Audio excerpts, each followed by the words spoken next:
ربنا إنك تعلم ما نخفي وما نعلن وما يخفى على الله من شيء في الأرض ولا في السماء. الحمد لله الذي وهب لي على الكبر إسماعيل وإسحاق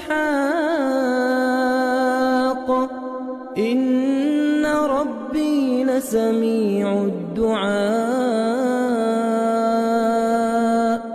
رب اجعلني مقيم الصلاة ومن ذريتي ربنا وتقبل دعاء. ربنا اغفر لي ولوالدي وللمؤمنين